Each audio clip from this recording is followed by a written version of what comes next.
Good afternoon, everyone. Thank you for staying here with us, even though maybe you're full or a bit sleepy. I got the best time, afternoon, but it's okay. My name is Elok. As you can see, I'm a PhD student in University of Groningen, Netherlands. But originally I come from Indonesia, so my PhD research is supported or funded by LPDP, which is Indonesian Government Endowment Fund. That's why I put it there, because they asked me to do that. Okay, and today I will share with you, it's not my main PhD research, but it's one of the additional findings that I met during my PhD journey that I find it interested to be shared. And later on, I will maybe ask your help to give me some feedback or ideas on how to explain this. So today I will share with you about whether exposure to international environment can increase our cultural intelligence. Maybe some of you have heard about cultural intelligence or CQ, maybe some of you haven't. What is this? Another Q, there's IQ, EQ and stuff, but yeah, basically yesterday Kirsty also said about this, like in this our interconnected world these days, we cannot avoid, it's inevitable to interact with international people from other countries, people from other cultures. And in the field of psychology, sociology, business even, they already developed many terms to explain this intercultural competence. Like I wrote here some of them, for example, maybe intercultural sensitivity, multicultural personality, but one that struck me the most, and also it says in literature that it is quite the most popular one, the most studied, is cultural intelligence. And the reason why it's popular, I believe, because it defines intercultural competence as ability instead of personality, because by defining it as ability, it means you can change it, you can develop it. And CQ basically is the ability to function effectively in different contexts of cultures, to be able to detect different differences in culture, to be able to handle that differences. And it consists of 4 dimensions. So there are two big theories about CQ, but one of the biggest is this 4-dimension CQ. So it consists of metacognitive, cognitive, motivational, and behavioral. Metacognitive means, as metacognition, is the awareness, how much someone know, whether they know or not, and what to do if they don't know.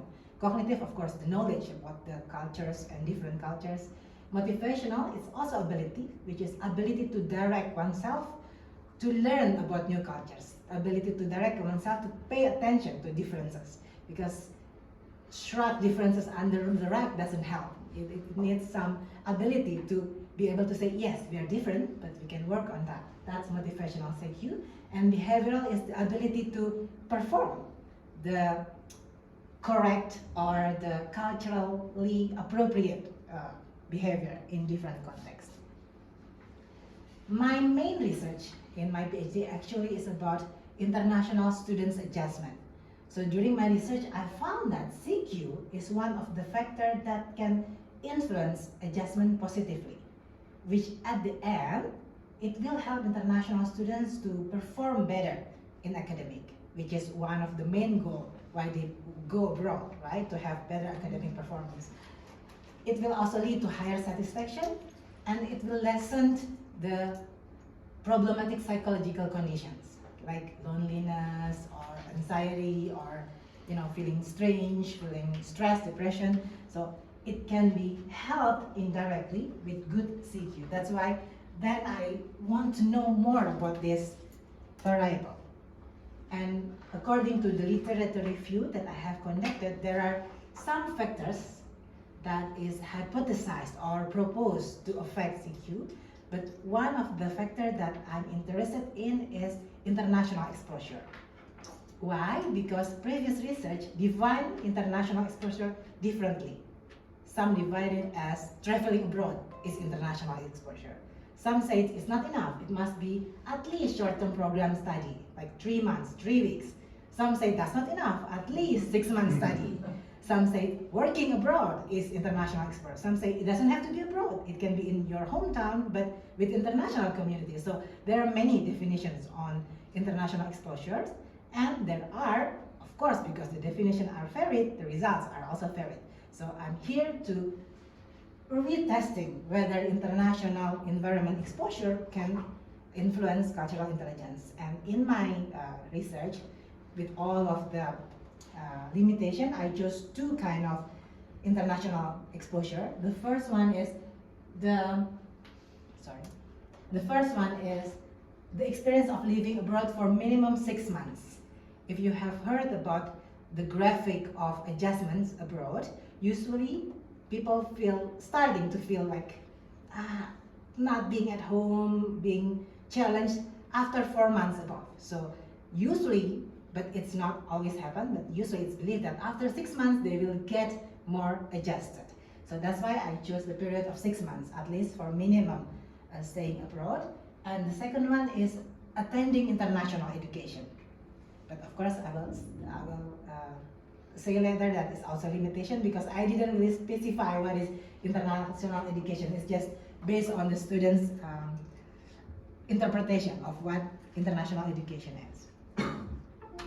It was just cross-sectional, so it's just one-time online survey. It was conducted in 2021, so it's during COVID, so there's no way that I could approach them personally, so it's online.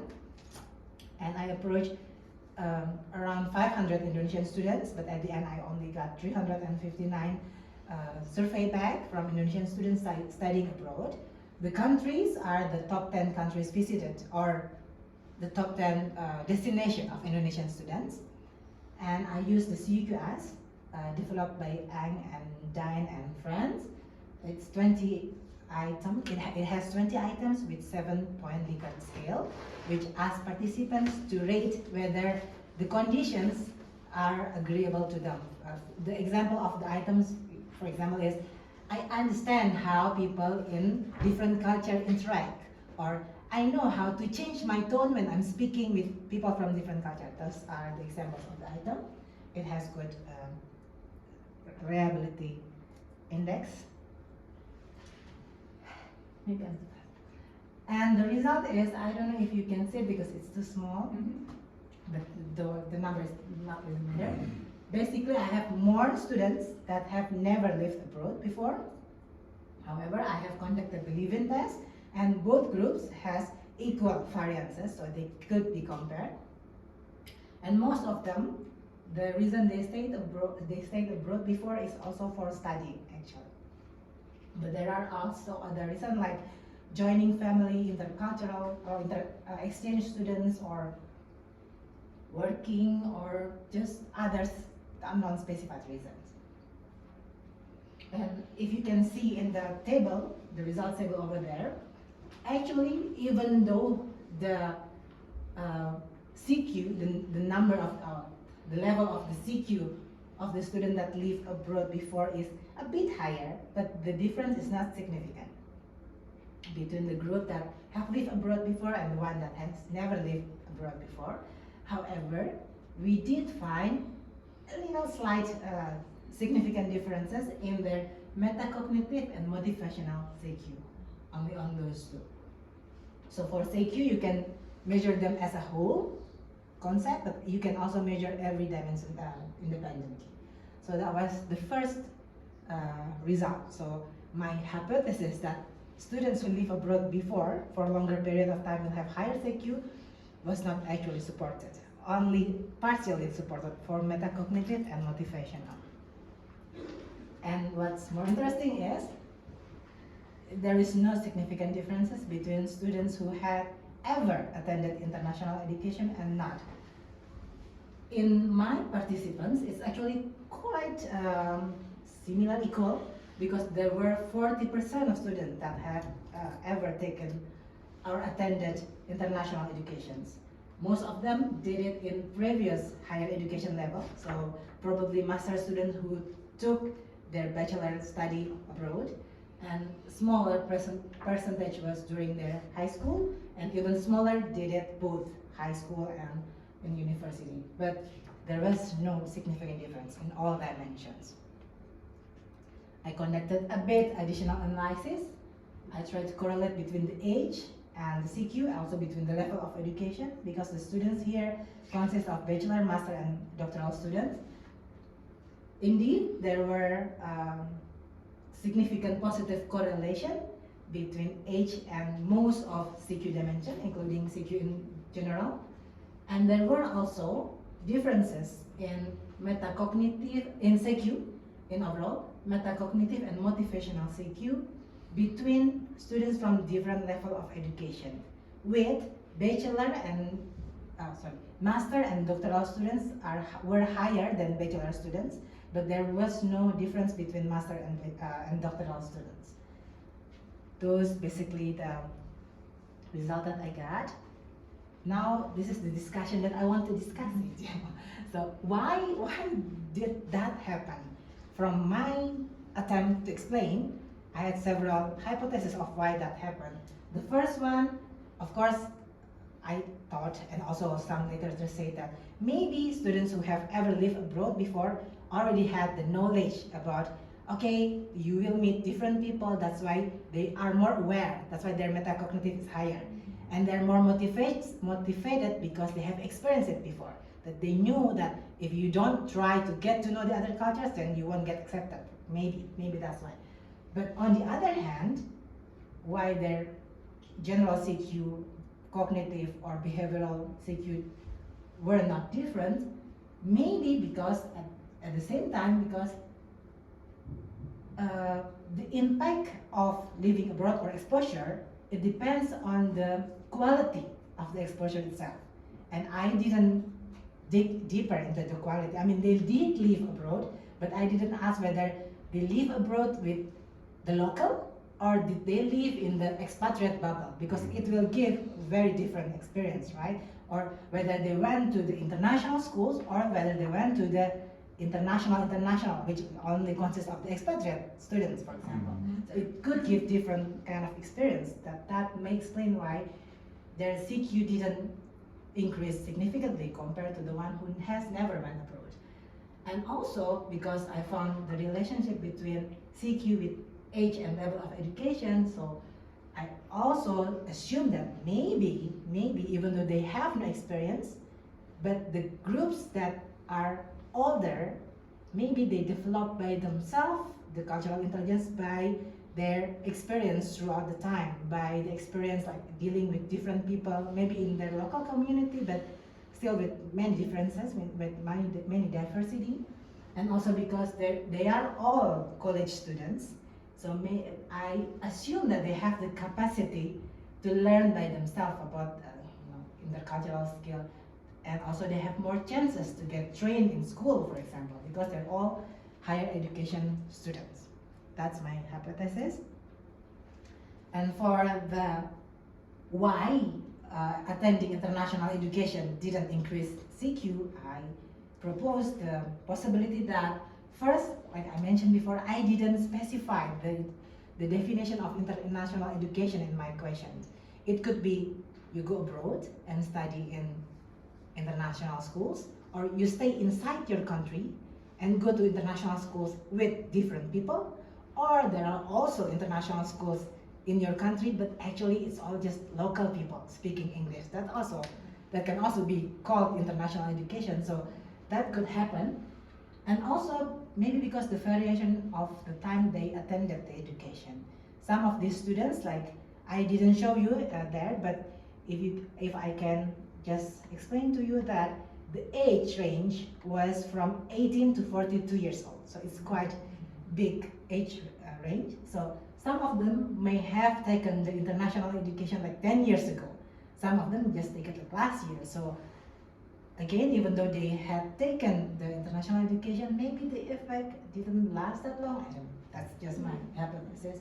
And also the last one is the result of KADAM in 2020 study, that nowadays with social media, with internet, it is easier to get access to different cultures through non-direct contact. You can learn about other cultures through internet, through movies, or you can have like friends online from other cultures. So in that sense, maybe even though you didn't take or you didn't go to international education, you can still have international exposure, which at the end cause you to have the same good CQ. But that's just my hypothesis, and I would of course appreciate if you have any other opinion on that, and that where you can find me or contact me. Thank you. Any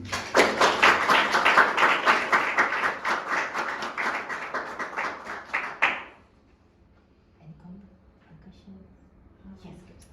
I was thinking that this kind of cultural intelligence may be related to wisdom and integrated thought.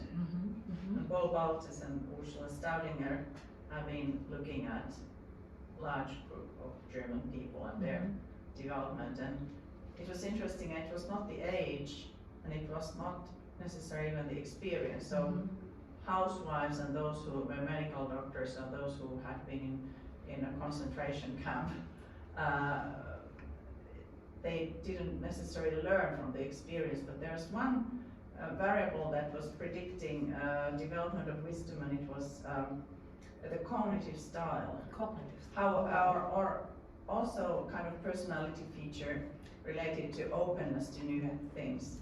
Because if you only hang around with your countrymen and expats and you're not open for new experiences, you can stay in some country for 10 years and learn nothing about the local culture because you're just not open. So there may be some mediating or moderating variables such as cognitive style or some personality features. Also maybe introversion, extroversion or something like that. Yeah. I will look up more about the cognitive style, but personality, yes, indeed. Some researchers did say that personality may influence people's Yes, and then also one factor is that whether they're alone without their parents. Because very often if you're young and you go abroad, you are there with your family, and at home you have your cultural habits and foods and you speak your native language with your parents. So with very young people, international education may not develop such skills as well. Yeah, that makes sense. True. I agree. Thank you. Thank you. Thank you. Very interesting. Thank you, Elok. Thank you. You're welcome. Oh, thank you.